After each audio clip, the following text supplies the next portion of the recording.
Good afternoon, everyone. I'm Dr. Hannah Yellin. I'm Reader in Media and Culture, and I'm Chair of the Creative Industries Research and Innovation Network. And it is my pleasure to welcome you all today to today's event, brought to you by the 2024 Creative Industries Festival and the Celebrity Culture Club.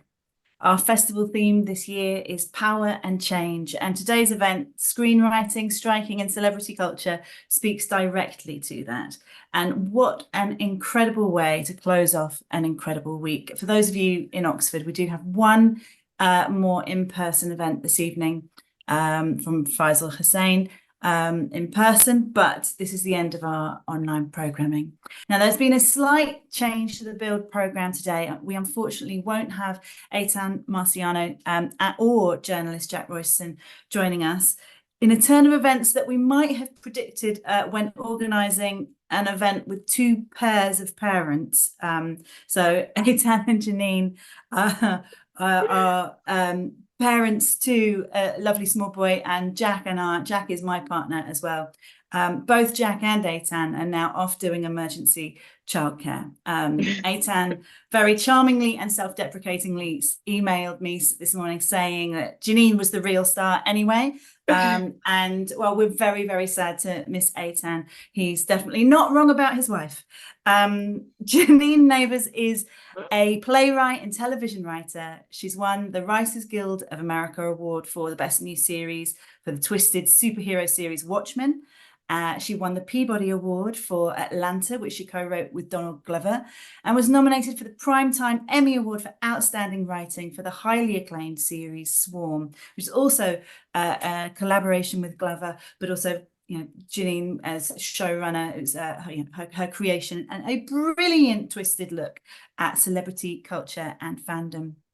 So Janine lives in LA with her husband Etan and her son, who is currently monopolizing him. And I just imagine that much talent in one household. It's frankly intimidating. And we must especially thank you for making time for us to dial in from LA. As I understand, it's 8 a.m. Where you are. So a huge, warm and very grateful welcome to Janine Nabers. Janine, may I kick us off by playing the trailer for Swarm for anyone in the audience who hasn't had the opportunity to see it yet? Of course, Anna, and I'm so happy to be here. Thank you so much for that lovely introduction. The honor is all ours. Okay, so for everyone who hasn't seen it yet, it is on Prime. Couldn't recommend it more. Here is the trailer for Swarm. If I got to do her makeup, I wouldn't be able to touch her face. My hands would be shaking so hard.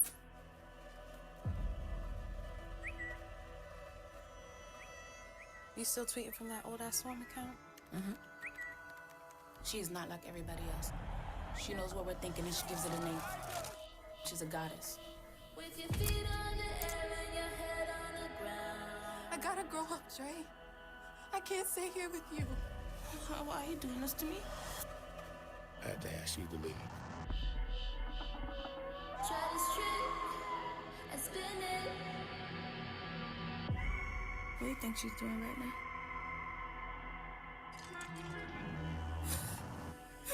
Who's your favorite artist? You're a killer bee. Part of the swarm. Talk about Nisha. You get stung. They are not your friends. Those are some crazy ass fans.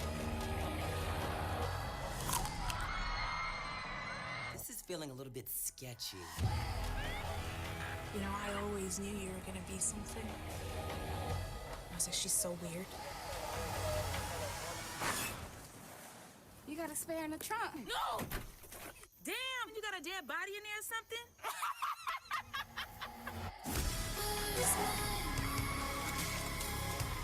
Who is your favorite artist? You have to meet her one day. Promise me. We will. I promise.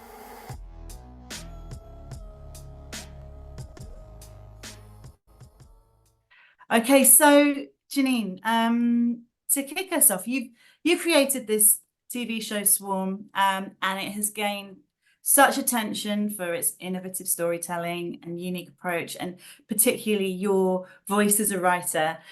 Can you start by telling us some of the innovative ways you built your fictional story out of real life celebrity culture? Oh yeah, definitely.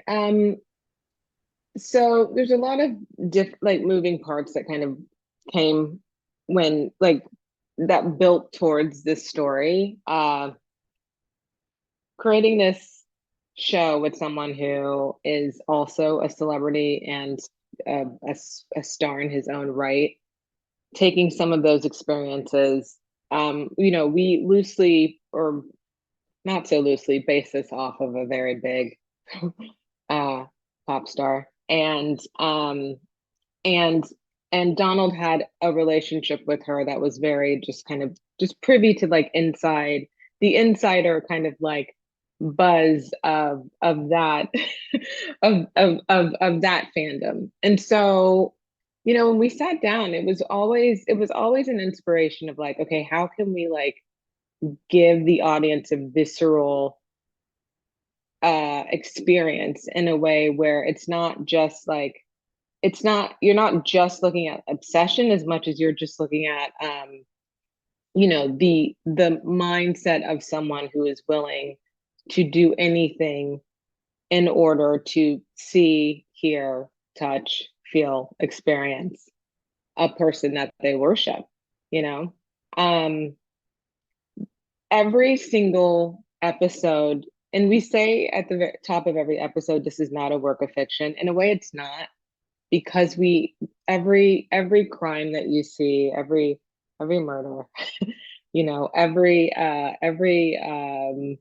Naija event, all of that is actually taken from real events that happened in our timeline that were related to that pop star and or murders within that area. It is a true crime story. So we did a lot of research to kind of find a way to, within this kind of 2.5-year time span, from the mindset of Andrea Green, to create this very well lived in story where she is essentially dropped into a very, very different scenario in every single episode. The pilot story is based on an internet rumor that I thought to be true for a long time. A lot of people did. I'm from Houston, Texas. And so when in 2016, when this visual album dropped, there was a rumor that this woman in Texas, named Marissa Jackson, killed herself while watching this visual album, and killed herself because of this story, this fallout that she had with her boyfriend. And that just became the basis of,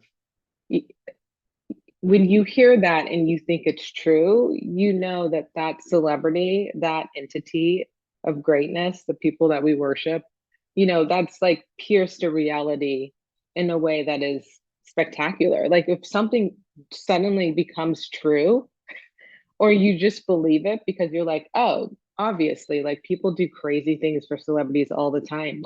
We've seen people kill themselves for them or try to kill them, or these are all public histories and stories that we've come to understand as adults, from the Beatles to wherever, right? And so the minute that story was in the ether and people took it to be true, that became a basis of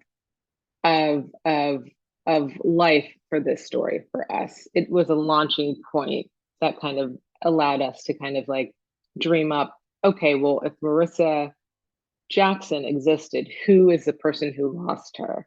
And what is the journey that this woman goes on in order to find herself or her sister again?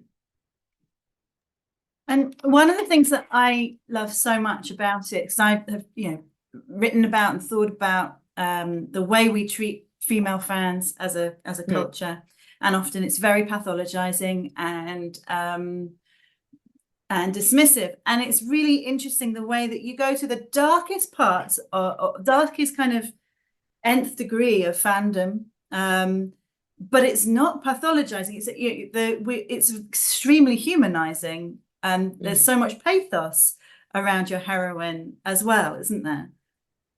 Yeah, I mean, it's a tricky line, right? You want it to be blurred. I mean, look, there are two people who created this story. There's someone who, and who I love very much, who was like, I don't, his philosophy is like, if they hate us, they hate us. Like, who cares? If she's a crazy bitch with blood on her face, she's a crazy bitch with blood on her. You know what I mean? Like, it's just like, and my philosophy, I'm like a trained writer and like of the theater. So I'm like, character, we have to give her, and so like that marriage of like kind of like, let's just like stir shit up. And then also like, but let's also find a way to humanize her so that like, even if you think like you're with her a little bit, because if you lose her, then like you just don't watch the show, because she's doing some really like out there stuff. But I think for me, it was like, we have to solidify in the pilot that we understand her in some sort of universal way, because grief is universal.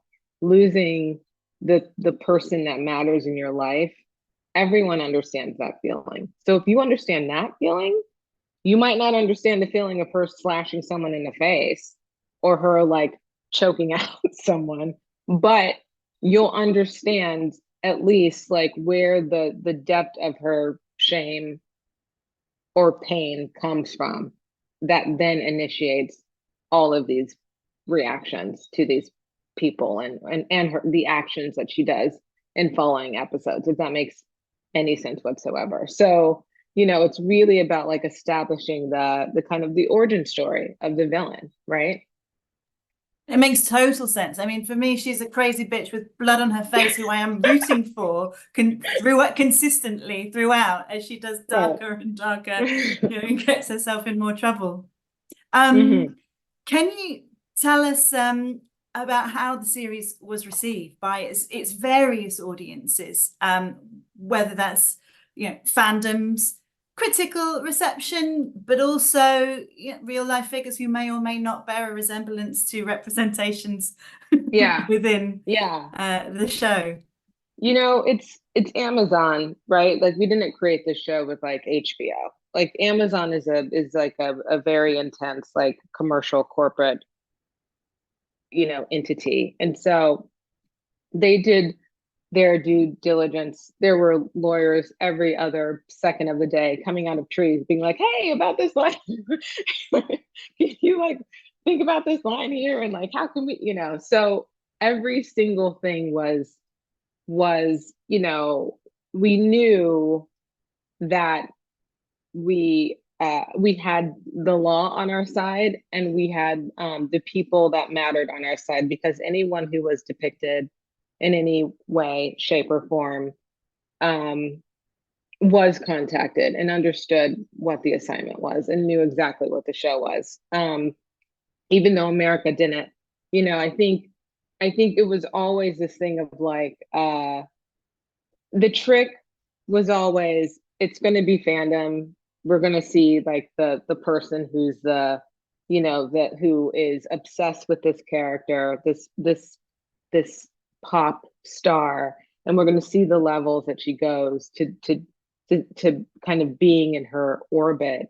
But the thing we didn't let the audience know is that she's also a serial killer, so there was that like fine balance of like the information that people like what the audience went into thinking that they were watching, and then that kind of like, oh, they doubled down on this woman's psychology in a different way. But yes, everything was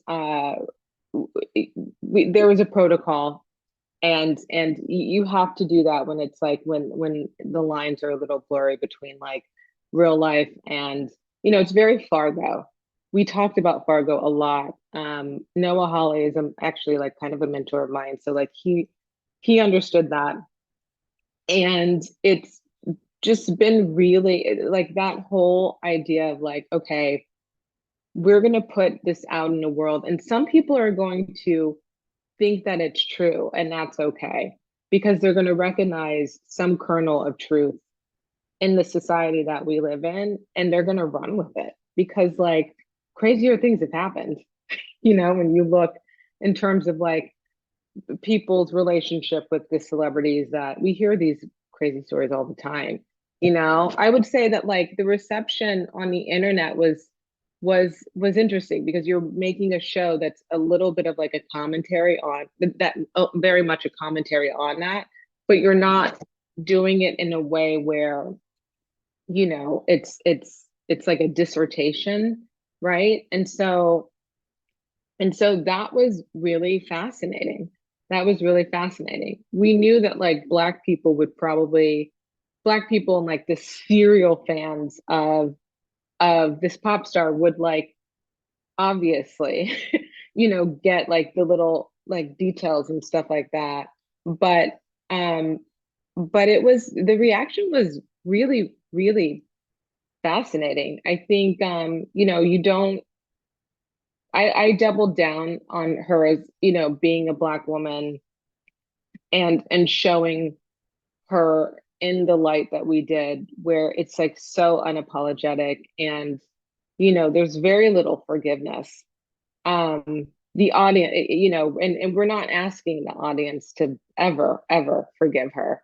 And I think, or giving her any kind of like giving her an out in any way. And I think that can make people angry, because people want to, there's so few examples of Black women characters that are leading the charge in like these like really innovative, subversive ways. And I think the more we have that, the more Black people and just people on the internet can break their brains to understand that like Black characters, Black women, we're not a monolith.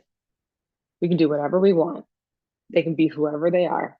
And if we're saying that this woman is crazy, or whatever word you want to use for her, like, and that's where she thrives, then so be it. Let her be this woman who is just, doing all of the things that make you cringe, and she's Black, and just sit with that, because this is the way of the world, right?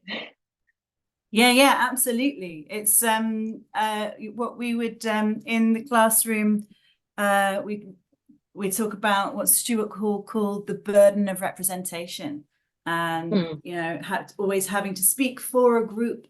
The more marginalized that group is, and this completely, I think, its praise for its originality comes from the fact that it is completely broken out of any formulas of expected set of discourse. And like you say, it's complex, but it's not a dissertation. It leads with entertainment value for sure as well. Yeah. So I mean, it's very much an intervention into conversations about our relationship with celebrity culture and the way we live online now. Can you tell us a little more about how the themes intersect with those broader discussions about celebrity culture, technology, and wider social dynamics? Yeah, it's so interesting that in terms of like the theme, because I feel like I work off of theme, and I think Donald doesn't. And so we never really kind of like had the conversation of like, what is the, what is the theme of this show, but I will say that I think the internet in 2016, this is a little bit of like a dated show. Like the internet in 2016 was only this show came out in 2022. Like it was just totally different. TikTok was around, like Instagram. I think in 2016, people were like kind of on Instagram, but people were still a little bit more on Twitter. Like Instagram was really starting to, like people were still a little bit, I knew some people that were still on Facebook that kind of like, you know, now in 2022, all of that has changed, right? Like, and so how do you tell a story from a perspective of that is very much like the internet, from the perspective of like, you know, we had Trump then that was elected as a president right after that. When we doubled down on her being a serial killer, you know, Donald and I talked a lot about how there was, you know, you look it up and there was one woman who was a known Black serial killer who was a woman who worked at a church and kind of like was killing, you know, people in that area. And but you know very, very little about her. And it was so interesting to me because I was like, you know, obviously we know that like people kill, but like the reason why we only have one documented Black serial killer, female serial killer in American history isn't because we only have one. It's only because, you know, there's Black women are invisible. So there is this sense of like Black women in American society just like being like, we're here, but we're not here, you know? And so there's something about like in the lens of like whiteness and violence, and which is very, very male dominated in America, white male dominated. You know, it's like, Ted Bundy, you know, this girl can take a like this woman had, I mean, she was like slick as fuck. You know what I mean? Like Ted Bundy was like out in the world. Like this woman was so stealth. And I think there's something, and I'm sorry I don't remember her name. I wish I did, but there's just something about that, you know, like you're like, okay, what is that about? Because like we've had, you know, like, you know, you hear the Glover brothers talking about like the many times their mother threatened to kill them, you know, it's like, it's in, you know, it's in the language of our culture. You know, I've said it to people in my life. My mom has said to me, like, girl, if you don't do this, I will kill, you know, and there's part of it, there's a language to it. There's like a, you know, and so like we know that there are more Black women who have killed in America, but they got away with it because they were Black, because they were Black women. And so what does that kind of like look like in the sense of a woman like Dre, played by the very talented Dominique Fishback, who is a little bit like a fly on the wall in her own life, and people see her but they don't see her, you know, like Marissa is like this beautiful, very confident, sexual, you know, just like ambitious woman, and you contrast that with Dre, who's like very just kind of like strange and quiet and observant, and you don't know what you don't know what she wants other than the star that she worships and the sister that she worships, right? And so like those are her reasons. And so like in terms of theme, like the one thing that we circled was like the invisibility of Black women. I think that's the one that kind of stayed more so than like anything that had to do with like obsession, celebrity, whatever. Like we were just like, okay, like what's the comedy of this woman being Black, right? And going through this, you know, you have the scene with her in the gym where she is mistaken for someone and kind of like gets in. That's, you know, that's like a tale as old as time.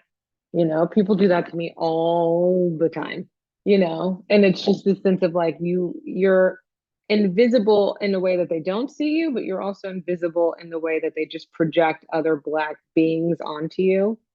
And so that's kind of like a superhero trope, you know, you can use that in a way where so we crafted this story where this Black woman does all of this crazy shit and kind of slips away into the night. And then you get to the documentary episode and people believed it because, especially Black people, because it's like, yeah, that tracks. Absolutely. And you know, I'm glad you mentioned the comic value, because it is wildly funny. While being, yeah, every shade of taking us to a dark place as well. Can we talk about the relationship between screenwriting and celebrity at large? So, yeah, obviously Swarm is a perfect microcosm for talking about it, but can we talk about the wider cultural relationship? So how do you think your work has been informed by celebrity culture, but also how do screenwriters shape celebrity, and what's the back and forth there between celebrity culture and screenwriting at large? That's so interesting. It's such an interesting question. I feel like you're asking a question that I think warrants an answer that is not the answer I'm going to give you, I'm sorry about, but I can give you the answer that I think you're asking for. I right don't now, know what answer I'm asking for, so give whatever answer feels right. Making anything right now and getting it made is a miracle. We're seeing, people like Phoebe Waller-Bridge, who's like the most incredible talent of our time, being put in the box of, will you write Tomb Raider for us? Like this is what's happening. It's like there are these, there's an expectation, I think, right now, if you are a writer and if you're trying to get anything made, that you're not relevant until you have like a celebrity or some person attached to your work. That's the only way it gets made now in Hollywood. It's kind of crazy. You have to either be celebrity adjacent or you have to have like a star attached to your work.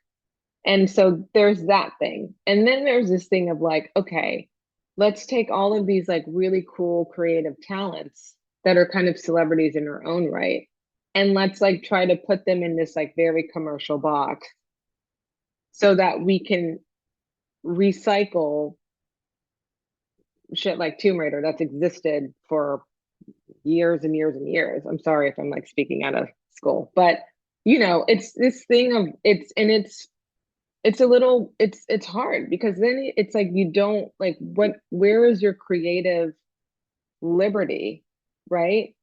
And so that I think is really, really upsetting. I think I've heard people say, oh, I went in to pitch something and I think they're looking at my Instagram, and it's like, what are you talking about? Like, this person's a writer, like what is my Instagram or my relationship with people who are maybe famous or not famous or whatever? What does that have to do with me being a writer and selling my work or like you giving me worth, right? So it's like we've started to make writers celebrities.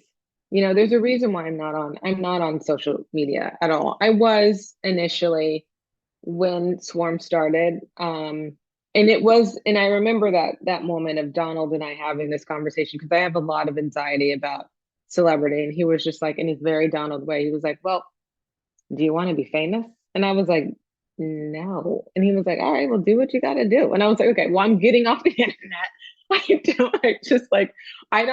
I want to be someone who writes in the shadows, and you don't judge me for the many times that you see my face. You're judging me for my work, right?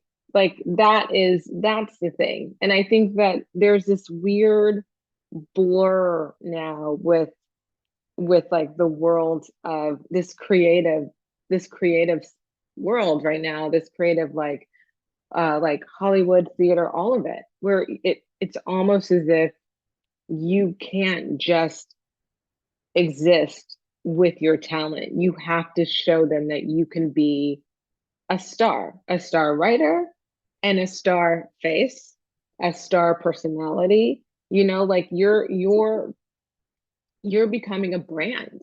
Like it's like a brand of you know, and it's really, really, it's fascinating. And I love, I really do respect people who double down and are like, I'm a brand. You're gonna see me. I'll write, but like I like a third of my life is writing, and then a third of my life is like being online and just being relevant and having a say so that people think I'm smart to then like book me meetings. And then the other third of my life is just like tracking down celebrities so that I can be in pictures with them or conversations with them so that people then elevate me to a brand. And then you get free stuff. You know, it's very similar to like that celebrity life, right? And it's really it's interesting. And there's me just chronically online, totally addicted to my phone and getting no free stuff and no opportunities as a result, just shit posting, basically. One of my next questions was going to be about your relationship with your growing profile, which you've just perfectly just answered anyway. But I was also interested in your working relationship and friendship with Donald Glover, how you see screenwriting, whether that is a means of having agency to shape one's own celebrity star image in ways that are otherwise not possible. Is there a kind of, for celebrities who write, is it a source of agency? I was thinking in terms of what you're saying about the absolute constant tendency to pigeonhole, and whether screenwriting is a form of resistance against that. I think for some people it is, and some people it isn't. Yeah, the question is the relationship with celebrity, like someone like Donald. Sorry, I'm trying to. Yeah. So sorry. So I mean, for for celebrities who are managing their image, or people with a public profile, high public profile, who are managing their image, is being able, having capability to write a tool to I see. have some agency in shaping that image. Yeah. It's so fascinating because it's something that I think you're learning, because technology it's changing so quickly. You have access to so many people, you know what I mean? Like I could write something and I can send my work to my agent and watermark it and be like, okay, please don't share this. Just, let me know what you think. And then suddenly it's like you get a call from like TriStar and it's like, hey, we got the script and we think that so-and-so could totally be a great person. Have you considered this person? And then you're just like, wait, what? Like or you can say, I'm writing this with maybe like someone like this in mind. And then it becomes, it becomes like, oh, well, it's like they just want to put, like, let's just put Michael B. Jordan in it. You're like, but he's not right. Like, this is weird. He doesn't really do weird. He always has to play the hero, like he's kind of like a Will Smith. And I'm not writing for a Will Smith. I'm writing for like, like fucked up weirdo Will Smith, whoever that is, and so like I see it more being like, Eric Andre, and they're like, but what about Michael B. Jordan? And you're like, okay, and it's just like, so even with your own work, they're trying to put you in some sort of like celebrity adjacent box, right? So they're like, oh, it's really, really fascinating. And I think it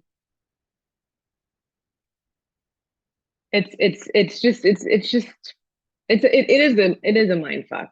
It's a mind fuck because you just never, you think you have agency over your work, but like once it's out of your hand and it's in the world of like, trying to get it made, or it just becomes, it's like insane.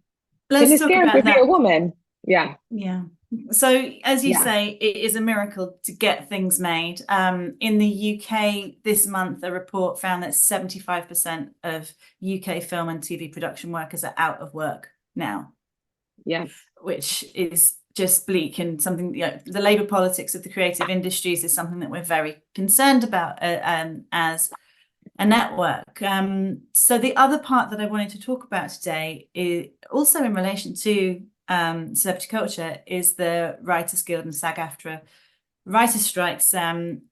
So these are really pivotal moments in the history of the entertainment industry, but also in the history of labour disputes, right? I read that it was the second longest labour dispute in the United States in 30 years. So yeah, I was wondering, what can you tell us? Like you were there, you were impacted, you were participating. What can these strikes tell us about the situation in the industry right now? We won. Like the WGA, we definitely came ahead, but everyone also lost something. You lose something with what you gain. And like Hollywood just isn't fair. And that just is never going to be the case, like, Swarm was the strike, I think CAP was called on May 2nd. Swarm was supposed to, our Emmy consideration, like that was like literally the day that our Emmy campaign started. And you can't do anything. You can't promote the show, you can't speak about the show, you can't, as a writer, it was only me and Dominique promoting that show. And I was out and I called her, I was like, look, this is the way it has to be. You have to go it alone. And I really am sorry. I wish that I wish that I could, Donald was shooting Mr. and Mrs. Smith, and it is what it is, when these are the lives that we have, and I think like, and again, every person had like a different level. So if you were hired as like an EP and on a show, you still were being paid and you were still being able to work. So there was a world where, as someone in post, like Donald still had to continue his services on Mr. and Mrs. Smith because that was allowed, right? And so he had to do that because it's like you can't give up. Again, everyone's going to lose, right? And respect, I totally respected that. That's the way that it was, right? And so now it's like if you're just writing and then the acting, like then that, those two things were very much affected. So the loss for me with the WGA fight was that I didn't get to promote, my show. I've been in this industry for 11 years. This was the first show that I had that was mine.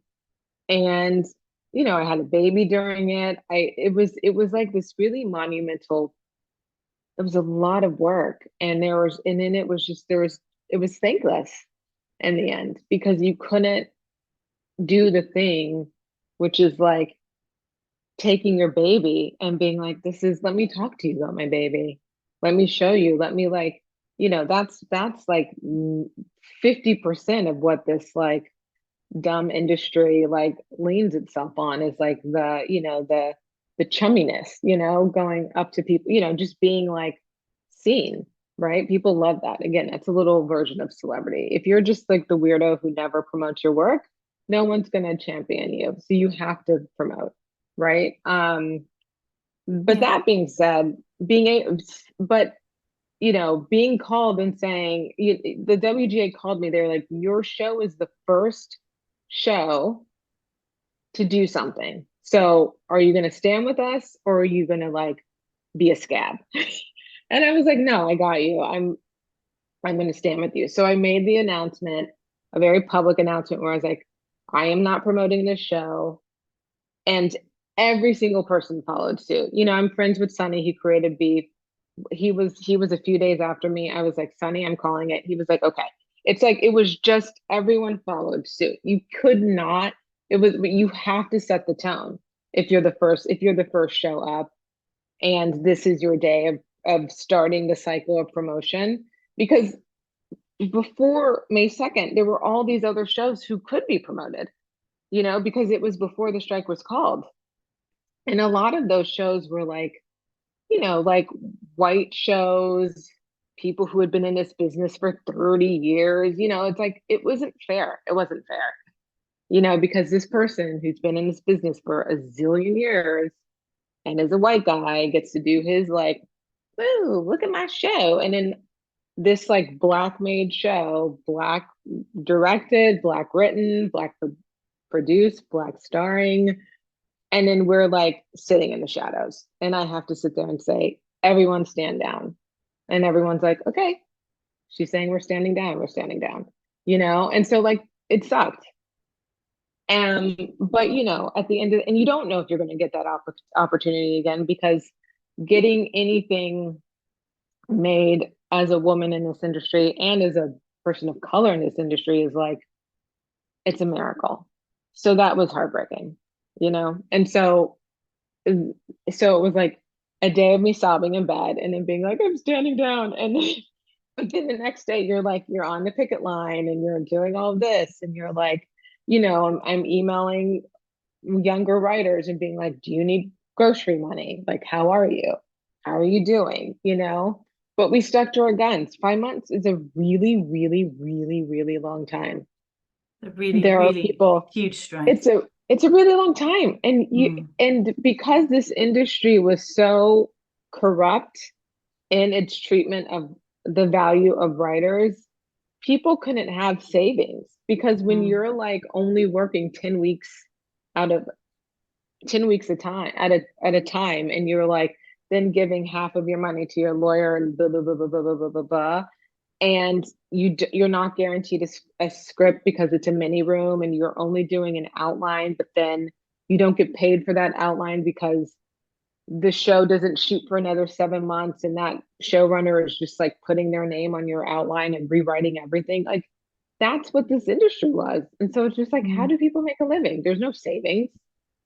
So as soon as 5 months, you're like, oh, I can't put my kid in school. Like my friend who has 2 kids went and tried to pay for groceries and her credit card was denied and had to depend on like a good Samaritan, And so like, that was really, really, really tough.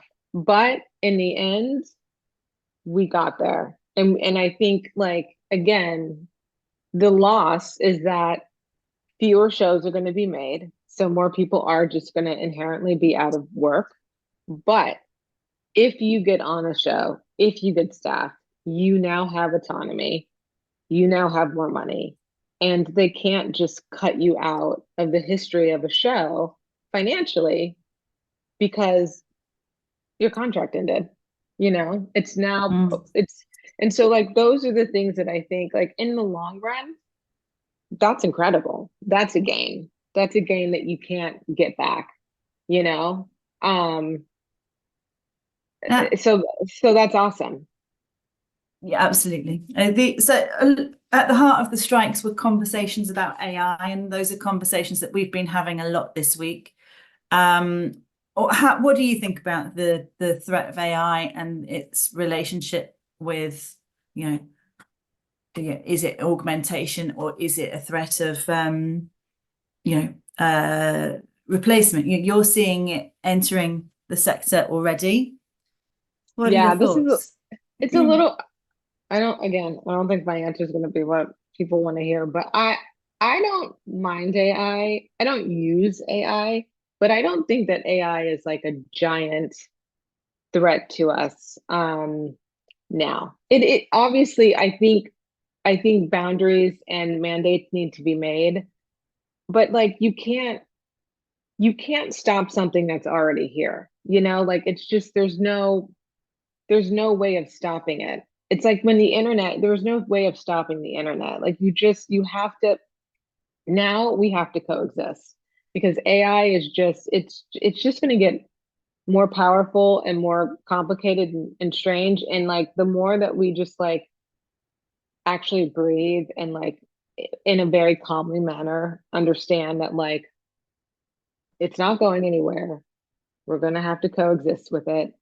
How can we, in like a very proactive way, just like establish those boundaries, you know, and look back to like the strike from 2006, 2007, where no one knew that, you know, streaming and reality TV were going to like be the thing that kind of upended a lot of the like kind of like the groove of like peak TV, right? You had some writers that were like, look, we have to look at this because this is going to be a threat. And then people were like, no, it's not going to be a threat. And then it became what it is. And I think for now, it's like AI, everyone's like, this is a threat, this is a threat. And it's like, let's just try to get ahead of it in like a rational way and like not, I don't think it's going to like take my job.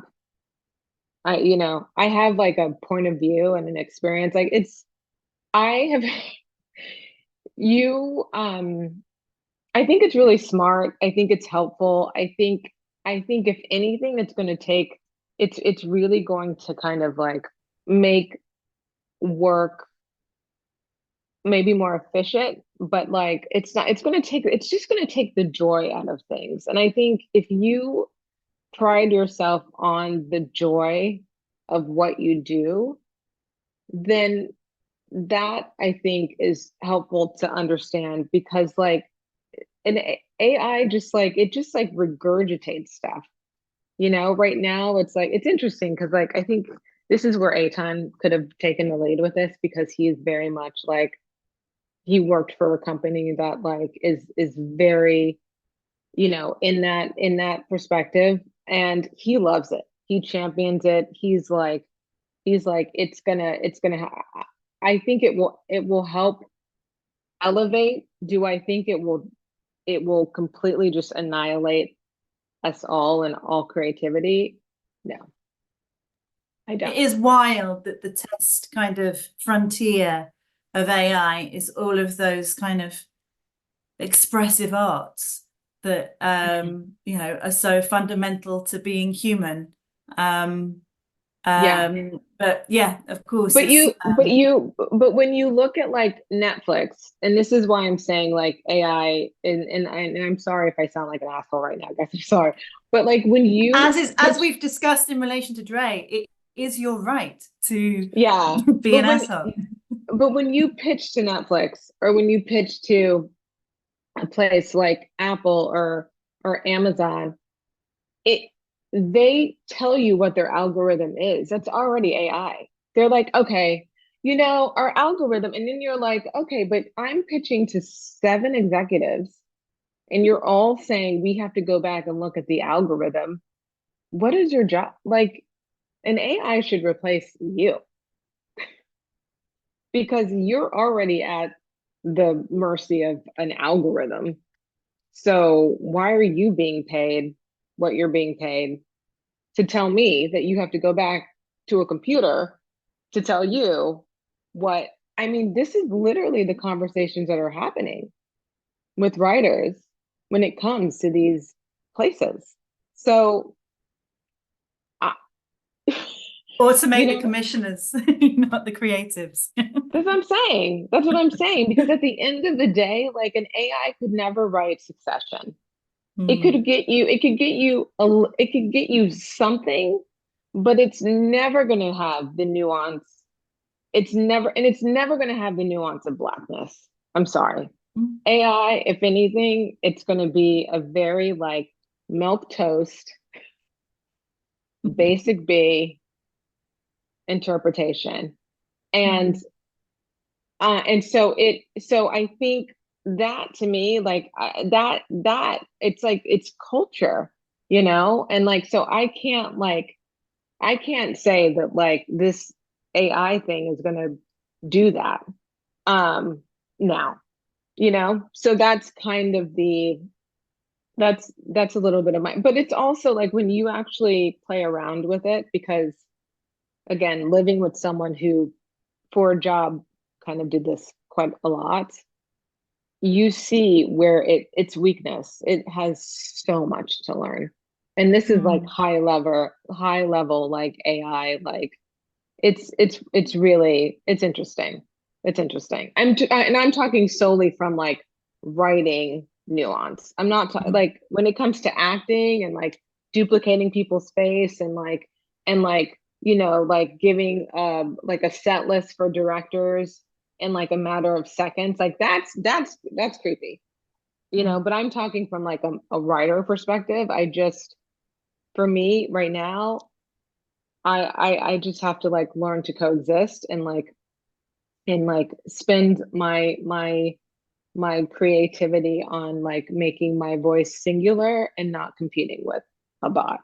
Especially as your success really has, you know, your work has been praised for that singular voice, for that originality and ingenuity in storytelling. Now, I have so many more questions that I would like to ask you, but looking at the time, I must go through the comments now. So we've got a comment from May Angelique, who is agreeing with you that no one is reinventing the wheel. It's all just remakes and numbers. I think that was when we were discussing, you know, Tomb Raider and so forth. Wow, so much gatekeeping, she says. Ben, thanks for introducing yourself. Also from Texas. We've got some discussion. I love to see discussion in the chat here. So Marcus says it is to do with the fact that most studios are owned by conglomerates, which are largely owned by hedge funds and investment banks and run by accountants who are risk hesitant and want safe bets. So material that is known old properties are recycled and famous faces are favored, which I think you absolutely then went on to say, right? And to which Maya responds that fostering celebrity appeal and fan culture is a means of risk aversion, is a way to avoid risk. So it's chicken and egg. And we have a question from James. Is structuring and writing a show for streaming any different to writing for a traditional network? Do you consider binge watching when building the rhythm?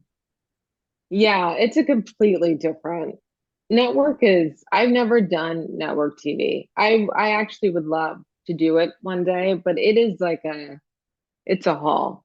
You know, you're doing, you know, Abbott Elementary. I'm friends with Quinta Brunston, and that's like 22 episodes. I think initially it was like 16. You know, it's interesting because like with network TV, it was 22, and then it was cut to 16, and then it was cut to 13, and then it was like this weird thing of like, oh, we're going to do 13 or 8 episodes, and then we'll do the back 8 if the show gets picked up, right? So like network has changed a little bit. Usually the first seasons of network feel a little bit like cable in the sense that not in the quality, because the quality I think is it's more commercial and it's more like, you know, you have way more restrictions. But they've done this this is why a lot of writers were so mad too. They've cut it all down so that they're like, oh, we're going to test the show out. So like, rather than giving you a full season of 22 episodes, which is what the history of Hollywood has been, we're going to give you 8 episodes and we're going to air it and we're going to see what our like algorithm, you know, or whatever shows us. And then if audiences are into it, we'll give you a back 8. And then season 2, we'll order 16 episodes. And then season 3, we'll once we know it's a hit, then you'll do those 22 episode seasons, which is essentially what Abbott Elementary is doing now, right? So so it's completely different.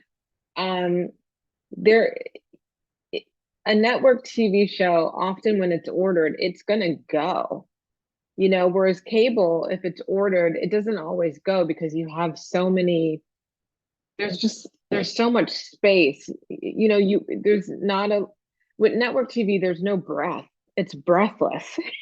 You know, you have to fill a hole. You have to fill like an American, like cornbread, you know, like very like blue collared, you know, just like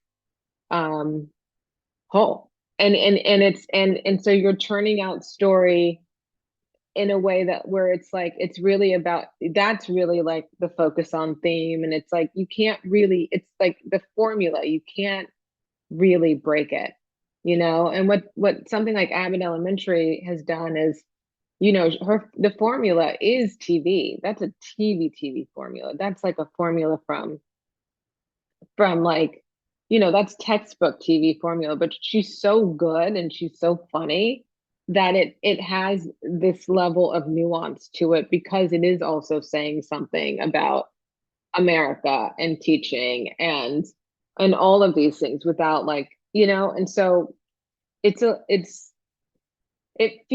honestly, I feel like network TV is a lot harder, because you just have so many restrictions.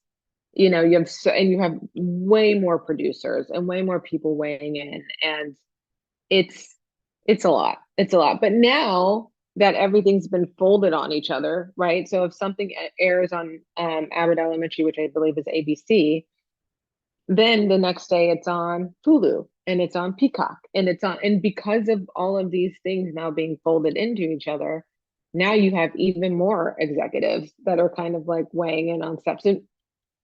So now it's all like kind of a convoluted mess, right? Because that's why people are now like, well, how are we getting residuals? Because before, if you wrote for ER, your episode would air, and then it would be reruns, and then it would, you know, and you knew what you were getting. You're like, I'm getting this for writing, I'm getting this in residuals. And now when you write an episode and then it airs on TV once, and then it's on Hulu and Peacock, and you can just watch it at your own will, people are like, I don't understand. I was getting this money for residuals, and now my residuals are cut down to this. They literally went from this to this because streaming. So yeah, and streaming, I mentioned that horrifying figure of 75% being out of work. Yeah, that has been attributed to the ebb and flow of streaming commissioning as well, and the squash on budgets. I'm very aware that we've come to time. I'm just going to very quickly summarize the rest of the chat, because it is interesting. We love it when debate kicks off in the chat. So Marcus points out that a lot of what we refer to as contemporary, as if it were contemporary celebrity culture specific to the moment, has historic roots, and there are parallels to be made with the Hollywood, you know, star system of the early 20th century. Maya points out that maybe Milquetoast AI, with its kind of snapping towards the norm, could write Emily in Paris. Ben asks, no, Etan loves Emily in Paris. Oh, he'll fight you on that. He loves it. It's extremely soothing. Benjamin asks how you get an agent being outside of LA. And I think that, and Maya points out that we have an upcoming master's program in screenwriting launching at Oxford Brookes, which is worth, if people are interested, they should know about that. And of course, we have the MA in Creative Industries here as well, if they're interested in our wider discussion. So Janine, do you want to just finally respond to the question about how one gets an agent, and then we'll wrap up? Yeah, I think it's harder now, for sure. I think it's a little bit of like who you know, but it's also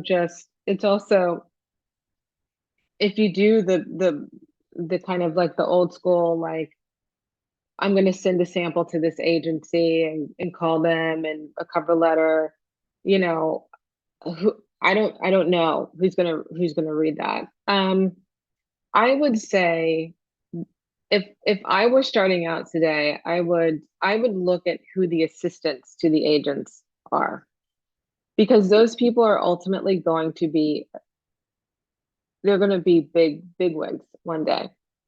One of my agents, who was a junior agent, basically came out of like the copy room, the editing room, whatever that room is called, is now a partner for WME. But when I met him, he was like a kid, you know? And so like honestly, I would say that is the way to do it, because they're all training to become the next kind of generation of thinkers and readers and people who are they're so hungry, and everyone's looking to find their next Michaela Cole, everyone's looking to find the next, and so I would say if there's any way to like look up an agent and then find that assistant, then email your stuff to them and see if you can have a coffee with them and take them out for a coffee. And you'd be surprised how many people would actually bite on that, because they are treated so poorly. And it is what Io said, thank the agent's assistants, the people who email you, who are doing all of the work. Those are the people that are going to be fighting for the people that they know, and they want to come up with those people, because that's where the unity forms. That's where those like beautiful relationships like really come together. It just remains for me to thank Janine like heartily and enthusiastically. It's such an honor and a privilege to have you share your insight and experience with us today. If anyone hasn't watched Swarm, it's on Prime. Treat yourself. It's extremely, extremely entertaining.